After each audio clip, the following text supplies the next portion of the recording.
Dengbe sanatı, Kürt kültürünün önemli bir parçasıdır. Denk kelimesi ses ya da melodi anlamına gelirken dengbejlik sözlü geleneksel müzik geleneği olarak bilinir ve genellikle halk hikayelerini, tarihleri ve toplumsal konuları içerir. Dengbejler uzun yıllar boyunca Kürt toplumunun hafıza ve kültürel taşıyıcılığı olmuşlardır. Bu sanat formu Kürtlerin tarihini, mücadelesini, yaşamlarını anlatarak kuşaktan kuşağa aktarılmasına önemli bir katkı sağlar. Dengbejler genellikle bağlamaları eşliğinde sahne alır ve dinleyicilere duygu dolu anlatımlarıyla etkileyici bir deneyim sunar. Dengbej sanatı sadece müzikle sınırlı kalmayıp aynı zamanda bir kültürel ifade biçimi olarak da değerlendirilir. Bu sanat, Kürtlerin kültürel zenginliğini vurgulayan bir unsur olarak önemini korur.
زوجاني والقليب كردا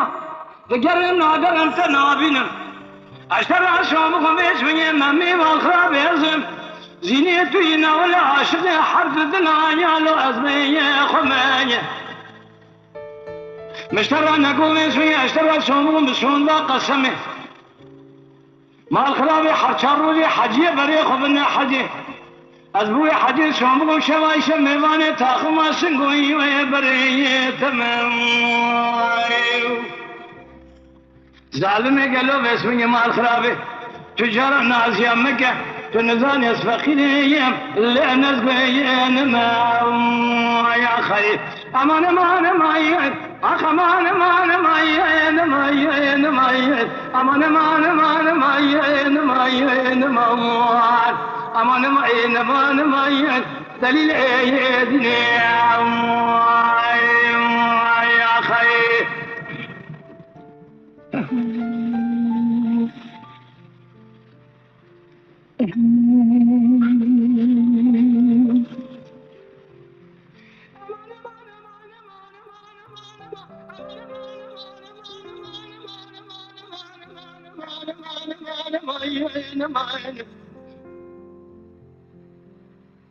ليلة فريق لا مشترى نقو خل معاشقي مال حالك تملي الدنيا لك أزر ضالي قديم معاشقي تشريني تكي تكي مع خرابي قالوا بسمي اللي بدت نقل جكا غديت لي بيجي تشخلمي ناول دراني تاول جمرجاني جدايا ذكي عزيز قامدن على اسمي الخرج اشقاب لي بدي ترنتيم تذكر بر پنجري قالوا بشارتي دسا باوري شوايات بايا مكي ازوري مالا وذاب ميباني حق خلقي مبرشا قوتي شغل كاري تلبرشي ازبيم كوا غوزن نخوش ازب مسرا يا بغير مكي يا خير امان ما دليل يؤذلهم يا خير أمان أمان أمان أمان أمان أمان أمان أمان أمان أمان أمان أمان أمان أمان خير أمان أمان أمان أمان دليل يؤذلهم يا خير